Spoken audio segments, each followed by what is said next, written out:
Yeah, good morning, everybody. Jamie Wallace here with another Zoom Q&A meeting. We're going to be today looking at lesson 4 and really diving into our zone maps and our microclimate maps.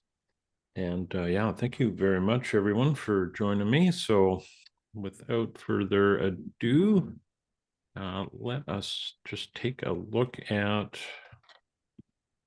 our assignment. And then we'll be looking to answer any questions anybody has. There we go. So yeah, this this assignment is fairly straightforward. We have microclimates and we have a zone map, and you can see here that they are you're getting the same amount of points for each, so they have a similar priority in terms of time. And microclimates mapping is just that. We want to do our best to try and identify areas within our project sites that could be any of the above. They could be windy, they could be sunny and sheltered, they could be moist or exposed. And what we want to do is identify every part of our project site. So it's the same with the zone map. We want to have every part of the map covered with one microclimate or one zone or another. And depending on your project size, you may find that this is a little bit tough. So let's say you had a large property. Well, let's say it was like 60 acres or 40 acres. The resolution, so we're going to be showing this on your base plan. The resolution is going to be not quite the same as if we were looking at a small urban lot. And this is a really useful exercise to go through. It's not something that with designs my wife and myself do. We don't actually produce microclimate or zone maps. Now, saying that, it is a really good exercise in terms of our site analysis. And you'll probably find as we get to the latter part of the course that a lot of this course is about site analysis. And that, the more knowledge we have of our project site and the workings of it, the more effective our design can be. So again, when you get to the end of the course and you have this template file that you can now use elsewhere, you'll probably find that you're going to be cutting down some of your deliverables to clientele. So if you have a client and you have your template file, do you want to work through 150 sheets? Probably not.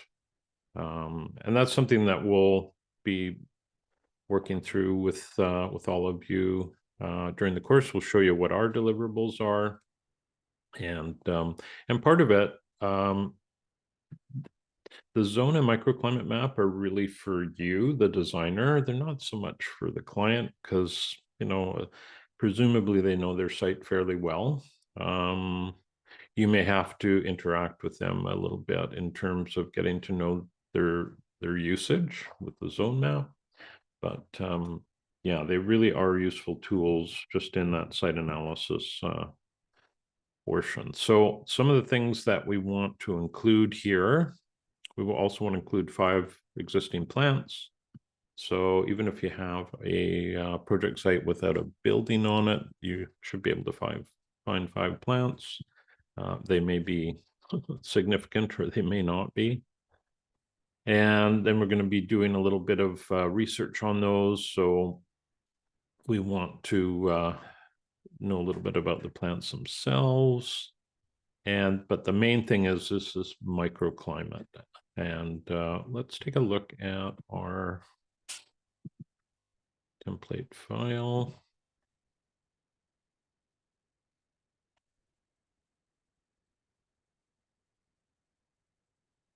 So the sector map, everybody's done a great job with that. And that is a really helpful map to reflect back to. And again, you can imagine your clients really not going to benefit from this, although we share this with our clients and we want feedback from them. But again, it's really going to be for yourself. So if we take a look at some of the, there you go, there's an example we can take a peek at. This looks like it's about a half acre or so. No, it says it's 3 acres. Wow. You can see here that there's some obvious, we have cool, shaded, we have full sun. This person has said this is dry and barren. Now, probably could have just called that full sun. I don't know, but adding a little bit of detail to that is not a bad idea. And then they're getting more into the soil types here, which we haven't dove into yet, but you can if you wish. But really you want to set this up so when you start adding elements to it, you're doing it in an appropriate manner. So if you're hoping to grow food, this is going to help you determine where the best locations may be. If you're hoping to put in a patio or an outdoor kitchen or somewhere for your clients or yourself to spend time or to be shaded during the summer, this is really going to help make some of those decisions for you. So again, we want to cover that whole project site. Don't necessarily need to do the driveway, but you might as well. And yeah, that's one example. Let's look at the other one we've got here. Unfortunately, these are in the way. I don't think I can get rid of those at the moment. But this is a little more resolution, right? We have more variation, and that may be the case on every site, but gotten dove a little bit deeper into what these various microclimates are. So don't feel you have to identify, say, 10 different microclimates on your site. It may be far less than that, right? Again, this is just going to be a tool that we're going to reference. So this has 6, this one has 10. This is about 3 acres as well. So the factors that might affect that, of course, wooded areas, riparian areas. So if you have water going through, those are going to inherently create a cool, sheltered area, or potentially. So that's a little bit about that. And again, I would use this tool for your benefit. And it's something you can reference back to. Now, we don't document these with our design work, but inherently, we are looking at the site with this in mind. For instance, when oh, sorry, I gotta open my chat here, or I will not see anything. Thank you, Derek.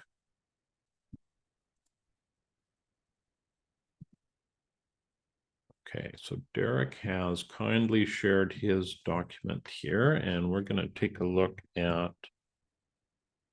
his microclimate map. So Derek's site's pretty big. He got 60 acres, and it looks like a lot of it is open and hot and dry.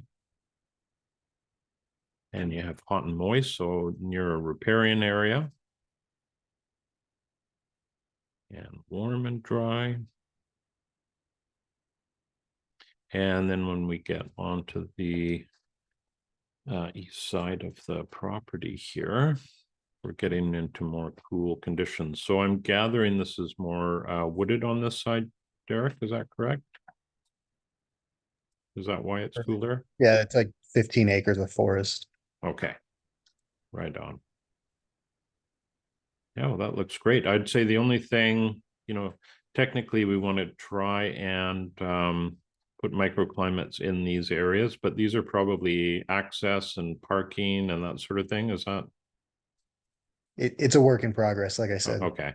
I haven't finished. And that's what I was asking, is just trying to like, I don't have years worth of data to go on, or even just observations, because I've only lived here in the winter time. So like trying to Yeah. figure out like, well, how much cooler is it behind the barn as opposed to on the side of the barn? There's Yes. summer sun here, there's morning sun here, there's afternoon sun here, there's a little bit of shade throughout I just trying to figure that out, and there just didn't seem to be like a methodology for this in any of the materials for the course.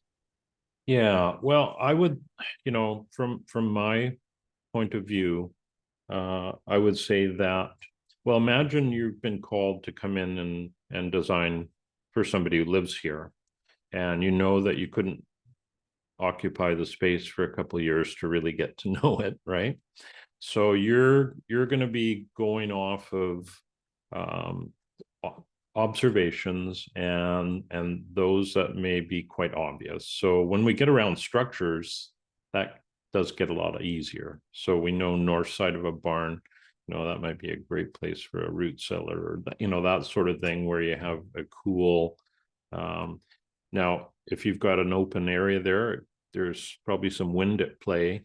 Um, you may not know that, but I think you've got a great start here. I don't think you're far from completing this. And again, the resolution, don't get too, like, you'll probably find this whole process of going from start to finish with designs, every time you do it, you're going to do it slightly differently. And of course, you have a different site perhaps to work with, and that's obvious that you're going to be approaching it differently in that regard. But your whole procedure will just continually refine itself if you keep designing from now until the day you die. Every one you do, you're just going to refine whatever process works for you best, and you'll discover what are really important aspects during the site analysis. What is going to be, and then traditionally, like on a 60-acre site, it's pretty hard to capture all you need in, say, a visit. So you'd have to consider multiple visits. And what we do is we'll work on we have a slightly different deliverable than the course does here. We look at sectors, we look at water, then access, and then soil, and we overlap all of those into a concept. So when we're working on that water layer, and we've already paid a site visit to build our base plan, when we start with the water, we may be going back to the site with those thoughts in our mind. Okay, here we are. What do we need to look at in terms of getting the most out of this particular layer? So we're just kind of chunking away at it. And I think that no matter what your process is, if you're able to do it in a step-by-step method, then it's much easier and more measurable than, for instance, before we got into permaculture, our designs would be just that. They'd be just created with very little framework. So it makes it really hard to do. Whereas when we have a step-by-step, we have a lot of emphasis on site analysis. It's much, much easier. And you could take that to an extreme here, and I'm sure I've mentioned this before, but if we looked at the agrarian platform, which is a large farm design protocol, you can see on the left here, they have these groups. These are our groups, discussion groups, but these are the distinct layers that you go through when you are designing a farm in the agrarian framework. So there's 10 different layers, right? So what we're dealing with the microclimate would be something that would fall under climate and then geography. Like those two layers are just, enormous in terms of the amount of work you have to put into it.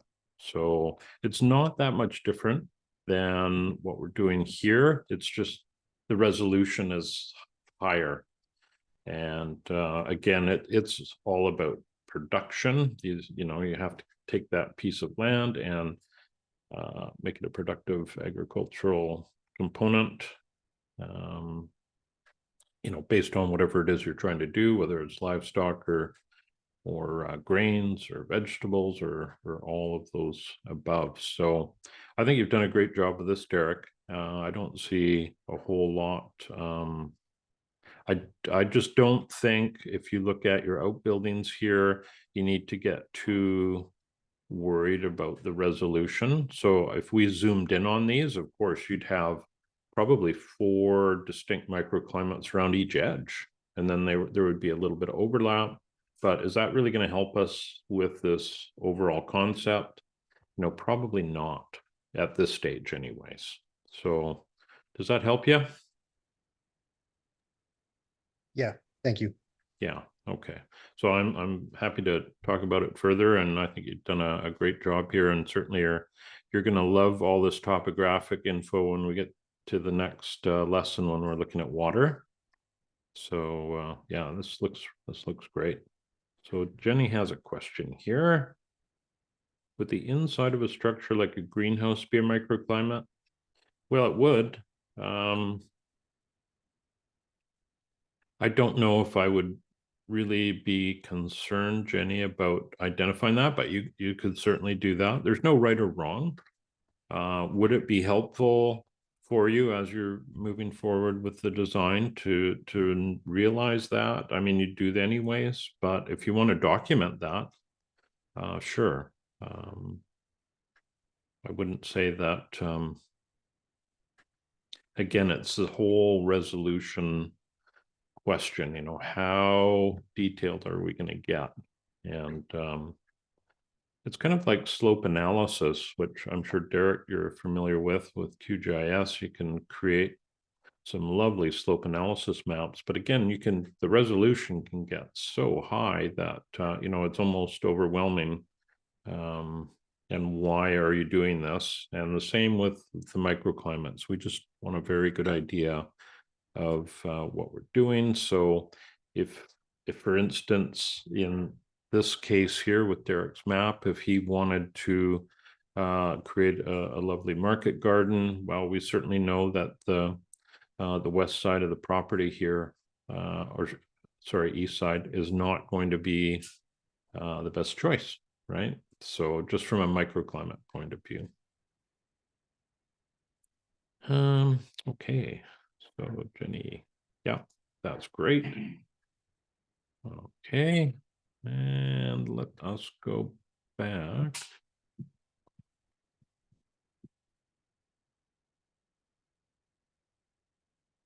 Do that. So yes, then we're going to want to do our SWOT analysis, which, that's a good exercise to go through as well.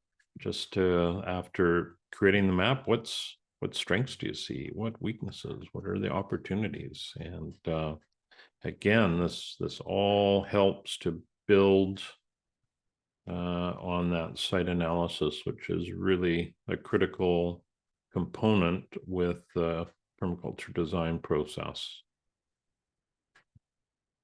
All right, and then we get to zones. So again, they're a very interesting map to create, and it's all about human pathways through the landscape. And we have zones 1 through 5. Now, if anybody's got any questions, this is a great resource. Andrew put this ebook together, Introduction to Permaculture, years ago, because there used to be an Introduction to Permaculture online course that was free. And he ran that for years. But this is a great resource, and it's still online here.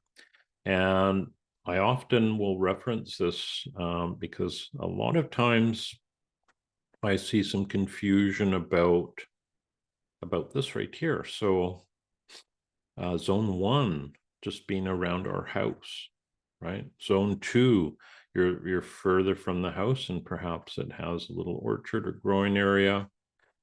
Zone 3, it could be even further out and be part of the farm. Zone 4 is semi-managed, right? It might be an area you go into once in a while to do some work. And then zone 5 is wild. So it is an area that you do not manage. And there's a nice little explanation here. So it's unmanaged wilderness. So even if you have a large property, you may not have a zone 5, right? And you may have, like, we're on 5 acres, and I would say that probably 20% of it is zone 5. And we have a large zone 4 area that we're hoping will push into zone 5 one day. So this is a great resource if you have any question about whether or not specific areas are zone 1, 2, 3, or 4, or 5. And for most urban locations, you may just have zone 1, 2, and 3. So don't feel like you have to put every single one within your project site boundary. Let us look at that. There should be some examples here. So that was one of the. Now we want to see this cover the whole project site. And in this case, this person has a huge zone 5. They don't have anything allocated here, so I would prefer to see something allocated there. But zone 0, if you want to include that, is the structure, your residence itself. And then zone 1, you can see it's just this tiny little spot right here. So Bill Mollison in the designer's manual talks about zone 1 being a 10 or 15-foot strip around the house. And for some people, that might be the case. For where I live, our zone 1 is going to be on our south and west side of our house, not the other side, the north or they're different zones. We don't regularly visit them, and it's just the way our dwelling's orientated and the rest of the property. So bear that in mind. And then in this case, there's a huge zone 3 and a zone 5. And a little bit smaller zone 2. So yes, this is, and this is existing. This is what's going on right now with your project site. And if it's not if you do not own the site, then you may have to make some assumptions. You may also have to chat with your client about how they move through the landscape. It's really interesting too, because we had a client that had a property pretty similar size to this, and they had a here, I'll just get my annotation tool going here. They had a chicken coop, say right here, right? It was even farther because it was a long, narrow lot, and it was about 3 acres.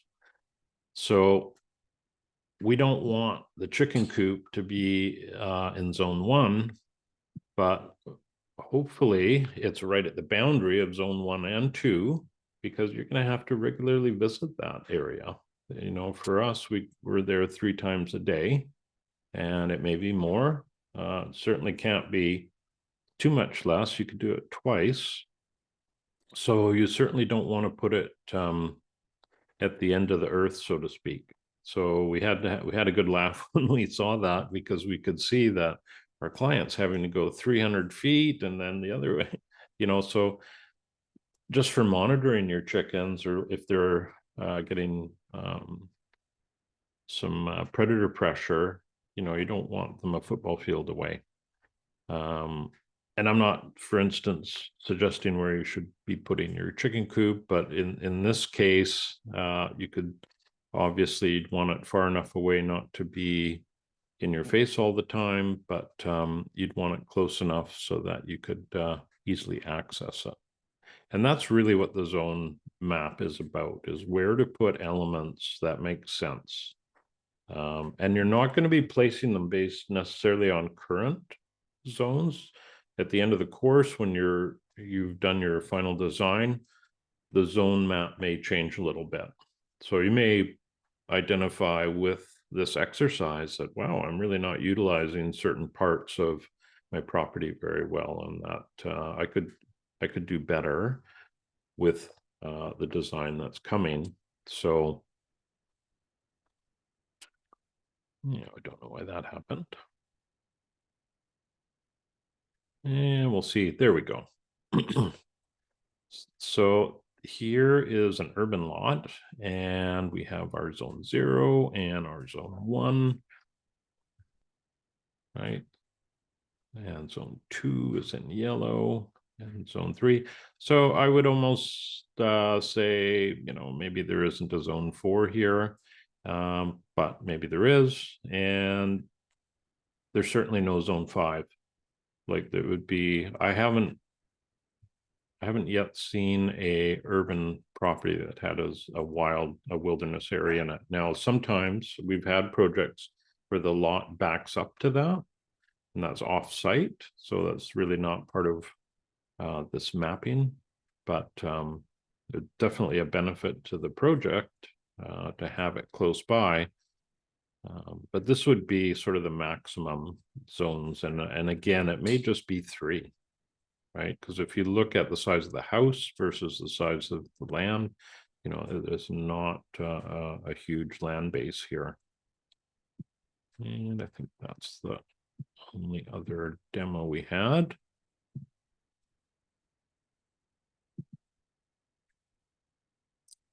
Okay, Grant has a question here. Can zones change throughout the year? Yeah, that's a good question. And I sometimes see students depicting winter and summer zone maps. So personally, I wouldn't go that far. I would just look at it from a summer perspective, right? So how are you going to move through here during the growing season? Because typically that's a longer portion of the year than winter. So hopefully that helps you out. You can depict both, but you may find it more work than it needs to be and a little more confusing. On our property, I don't think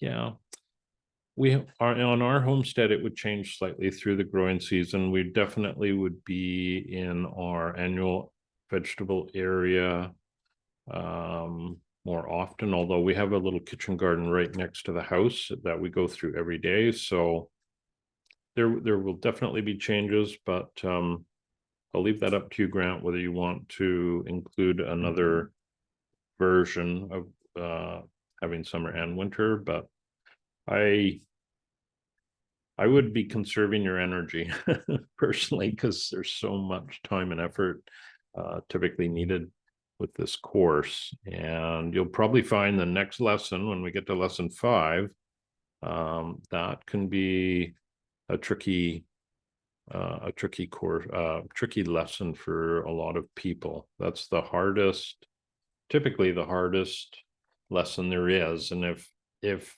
you get through number 5, the odds are you'll get to the end of the course.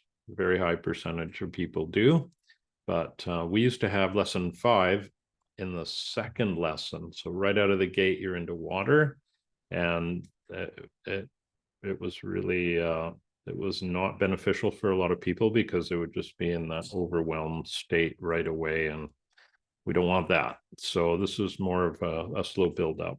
And reality is when you're working on a client's design, for us anyways, that is our first layer, water, but we do go through that sector map and we do our due diligence in terms of site analysis. So you're wanting to squeeze in site analysis before you start any serious design work. Okay, so we have some resources here people can take a look at. Microclimate plant identification chart. Oh. And we have the rubric here. So I always recommend people take a look at that. That's something that I use when I'm grading. And as long as you are providing what we're asking for, then that's great. If you feel you want to provide more, well, that is totally up to you. And but you don't have to, that's for sure. So does anybody have any questions about our zone maps? You can unmute yourself or throw it in the chat here if you'd like.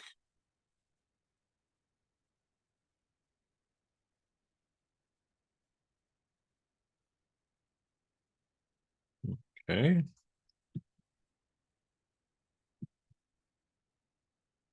Oh, it looks like we're all good on that.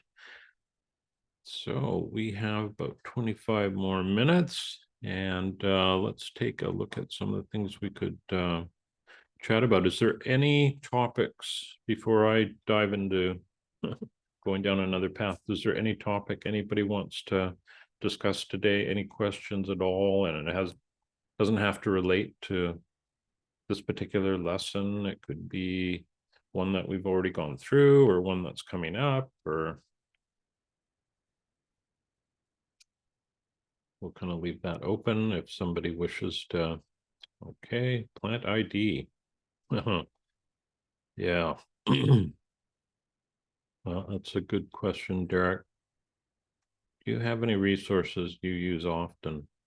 Well, yeah, probably about 200 books on my bookshelf wall. When I started in the industry it's about 40 years ago. That was before the days of the internet, at least the internet as we know it. And yeah, let me see. I've been just compiling books for a course I've been doing, but not specifically plant ID books. There are a few good ones. Give me 2 seconds here. I'm just going to grab a few.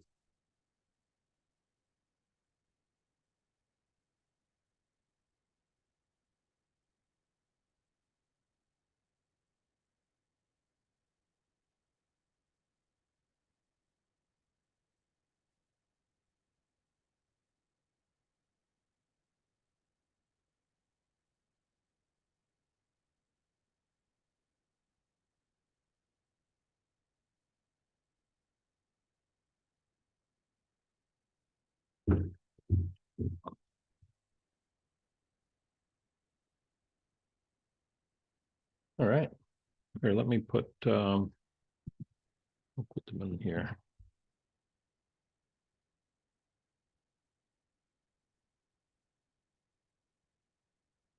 So this is one of the first books well, not the first, but this is a fairly, this is one I had fairly early on in my days. Hillyer's Manual of Tree and Shrubs. I'm not saying you should be buying it here or anything, but this is a really good general book for trees and shrubs. Now, will it help you ID something? That is a whole different process, and that is where you go through a plant key I don't like using these, but you can. And it's not necessarily an easy process. To be honest, with plants, it took me 10 years to learn to get comfortable with being able to go out and at least have a general idea of what I'm looking at. So, because there are just so many, and not so much natives, but a lot of ornamentals and a lot of medicinals and edibles. So, let me show you another general one. Okay. It's going to sound a bit corny.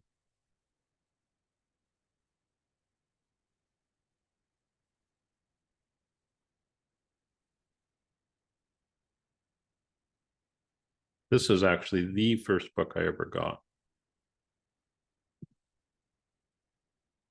on plants. That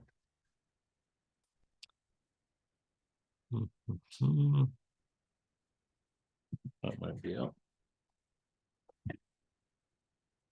Yeah, that's close to it. No, it's not exactly, but this type of really broad plant with lots of pictures, that's what I'd go after.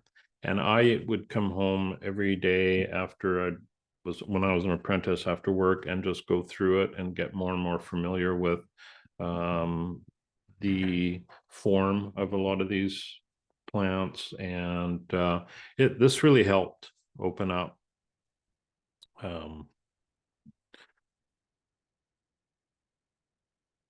well, I guess it really helped pull me into learning more and more about plants. So it's a very long-term project, we'll say, because it's not just about you'll find, oh, I now know all these different plants, and then the next step is, okay, what do they like? What kind of soils? What kind of exposure? How do they behave amongst each other? There's all these dynamics to look at. But those two books are a really good start. I've been thinking about cataloging all my books, and I may just do that one day. But a lot of the stuff I have are specific, so I'll have a book just on lilies or just on, on herbaceous plants.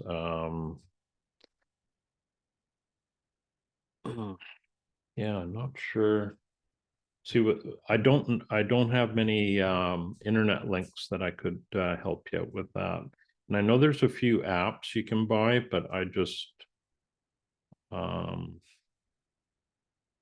I would not personally be using them. I don't need to, but if I was starting all over again, they may, be a very helpful starting point.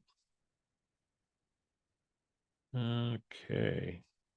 I'm not sure if that helps you, Derek, but at least there's a couple of books you can start with if you're a book person. And I certainly am. I mean, I went on a trip to Bhutan, and before going there, I had a little soft covered book on plants of the Himalayas. So I would generally know what I was looking at when I got there, and that's really helpful. So I would start broad, and then if you have an interest in certain plant types, you can really dial in and find more specifics. So hopefully that helps you out, Derek. And Jessica had a suggestion here. She really likes Picture This app. Yeah, I've never used those, so that's great. If they're helping you out, that is excellent.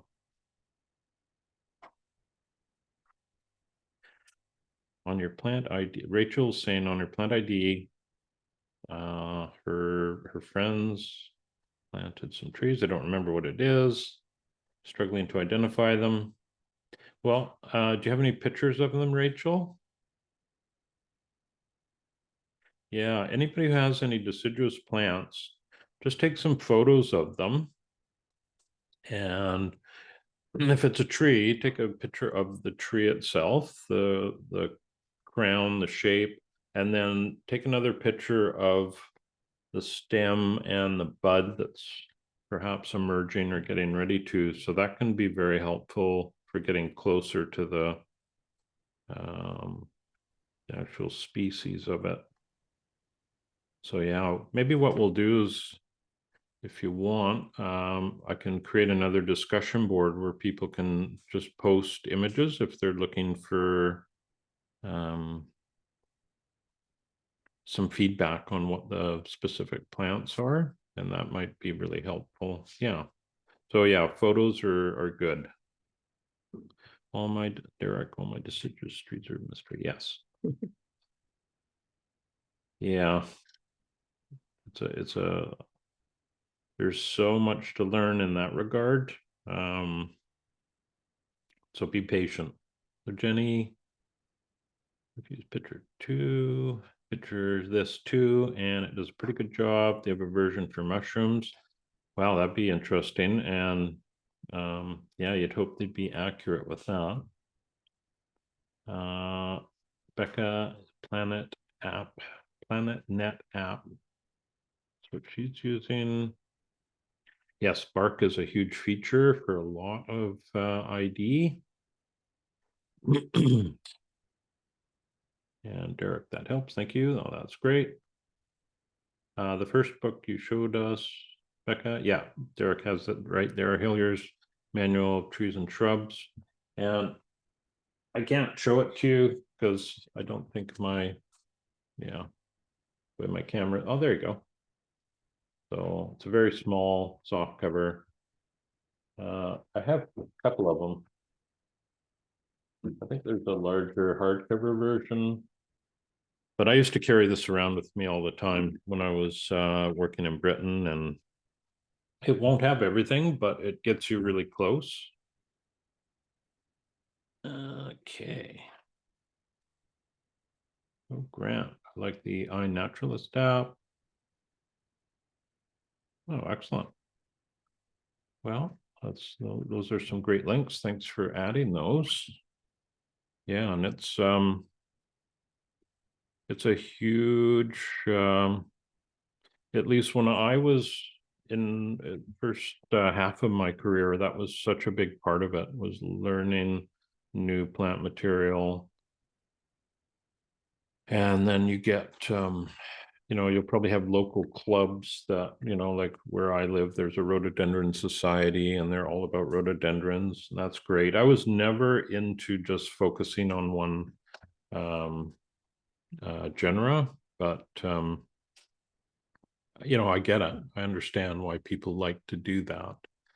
And a few people I know that have gone full circle in their careers, and now they're into mosses and lichen, and just very interesting.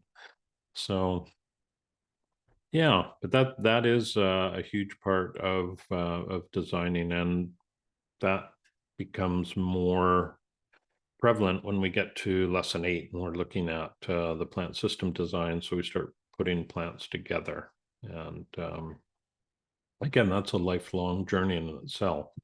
Is knowing your plants and knowing how they will interact with each other as best you can, anyways. You never know for sure, but okay. So I think we're done all that, and we've got a few minutes left here. If there's any other discussion on plant ID, I'm happy to go down that path. But again, I would stay in that sort of general zone and go from there. Okay. Well, maybe what I'll do is just show you a couple of examples. Some of the deliverables that we provide.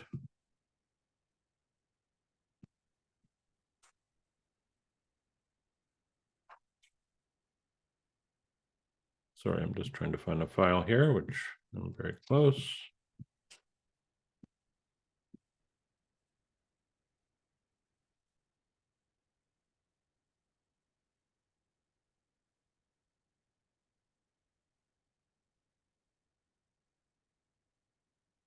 All right, maybe we'll look at that one.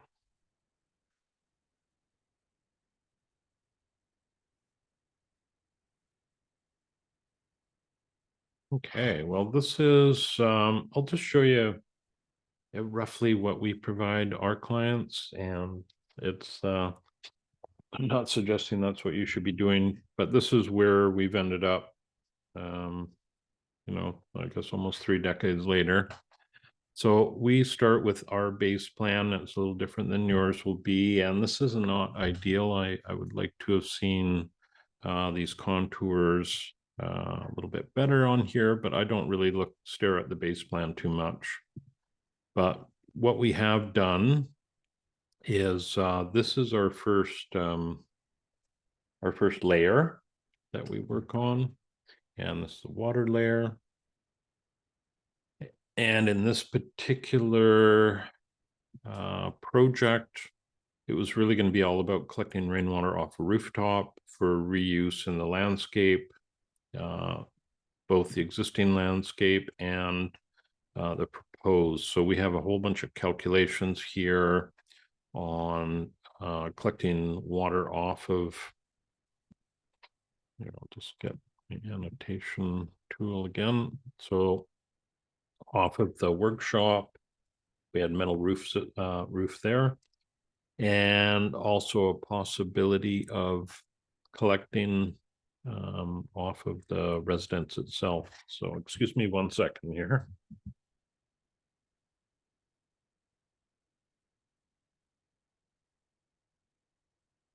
Wow, sorry about that. Must be alder flowering today. Yeah, so that was our main driving force, and we're able to take those roof areas, run them through a calculator that we have, and it tells us based on the amount of storage, whether it's 12,000 gallons or 15,000 gallons, what our month-end tank balance is going to be and where we would have to supplement. These are just based on average annual rainfall amounts and average average usage based on square footage. There's our volumes, and here's our usage here. So this is a big piece for us in that first step with the design, and the rest of the design will be sort of based on that. In our second layer here, we're looking at access, and that is, for us, that's going to be how we move through the site, but it's also going to include some structures like this passive solar greenhouse here, a parking area, patio, entryways. We lump that all into access. So that then, as you can see, we have our water layer grade below it. So these layers are now going to start stacking on top of each other. And we want to consider that as we're, as we're doing the access layer, we're thinking about our next layer, which is the soil layer. And that's where all of our living, living components are going to be, whether they're plants or, well, they're all going to be plants and or soil. In this case, we wanted to have a little kitchen garden, and you can see it's quite a ways from the house. So normally that would not be a great idea. In this case, it's all about microclimates, and this is right next to where passive solar greenhouse is going to be. So in a lot of ways, having these close makes a lot of sense. We don't have the space near the home, so we don't really want to, the clients want something ornamental near their house and more, sort of productive further away. And we ended up speccing in a little permeable parking area here that was vegetated. And then behind it, we want to have a substantial landscape that's going to sort of bring the eye up to all of these really tall Douglas fir trees that are existing on the site, and another little planting around patio, and this is the main entry to the house, so a little bit of softening on each side of that, and then this was an existing bed that we want to refurbish. So all of those overlay onto each other and create our initial concept. And basically, at this stage, this is where you will be at the end of lesson 10, right? So once you have finished your design, that's really what I would call a conceptual design. So there's some detail there, but not, we don't have every individual plant identified. We don't have, construction details on the patio or anything like that. So for us, we actually present these layer by layer. So we finish this layer, we present it, and usually in a Zoom meeting. Same with this. So our clients see the whole process going together, and then they provided some feedback. So we made some changes here. This became a naturalized little native area instead of vegetables, which that's their call. We're only collecting off of one half of the workshop, and again, that's totally their call. Everything is this this didn't change too much. This access to this little patio changed slightly, but this is the framework that we would expect to have at that concept phase, right? So after that, we then start looking at details, and this is a separate agreement with an acreage client. Our first agreement is up to concept stage, and then after that, if they want to know specific details, then that's a separate agreement with them, and we put that together. This is our planting palette. So this is just showing a wide range of plants that we would consider using. We're not necessarily going to, but these are what we're considering. And then we ask our clients for feedback there. If there's something here they don't like, then we'll make sure to not use it in the planting plan, because when we get to this stage, we're not we're very inclusive all the way through our process until we get to this point, and then that's it. We're not editing this because we know all the plants here are approved by our client, and to make any changes would be it could be quite time consuming. So without getting into it too deep, the way this is assembled, we go from the largest plants to the smallest. So if somebody said, oh, I want to change these big shrubs back here to something that's different and it's a different size, then everything around it changes. So that's why we've kind of developed this process, because we want to just go in and have fun with the planting plan, and that's it. So then we get into these other little beds, and then some construction, more detail on this permeable parking area, and this is what it looks like. We actually installed this landscape, but we didn't do the parking area. We're supposed to come back and do that. Unfortunately, we had a lot of family. We lost 4 family members in a year, so we've been radically changing what we do, and we haven't been installing in the past year. So hopefully somebody else will do that for them. This flagstone patio, this was the kind of detail we wanted. So we wanted to have something green in between the pieces, which that was by request, and I would not recommend anyone try and do this. This is a stretch, right? So a lot of energy goes into maintaining whether it's turf grass or whatever you decide to put in here, woolly thyme, whatever. Keeping this healthy and alive, not easy. So I've seen people put in drip irrigation in systems like this within these joints, but yeah, it's one of those things that takes a huge amount of energy for that aesthetic return. So it's really going to have to be worth it, and you definitely need to know what you're doing to make this work. So not recommended for most people. Yeah, so that's kind of an example of the various steps we take. And as you can see, it's not 150 design sheets.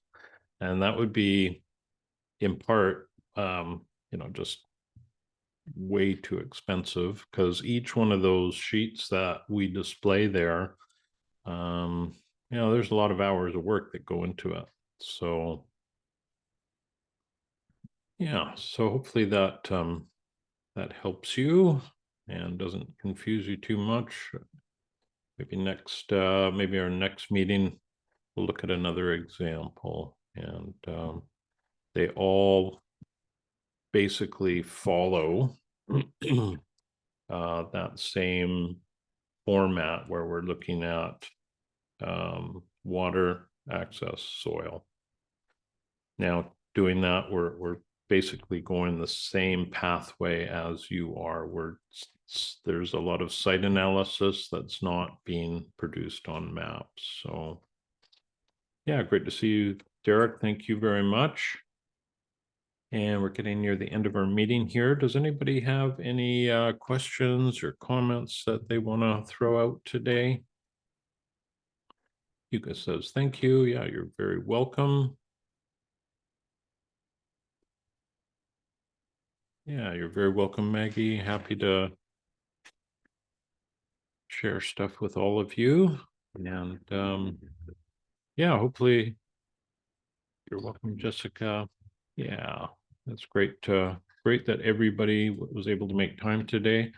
I'm going to have to end our meeting here, but I look forward to seeing your work next week. And if you have any questions between now and then, you get stuck, don't hesitate to drop me a note, and happy to help you out. All right, so let's see here. Oh, you know what? There is one thing I should do. Yeah, well, I'll pick that up later. Yeah. Okay. Well, take care, everybody, and we'll talk to you soon.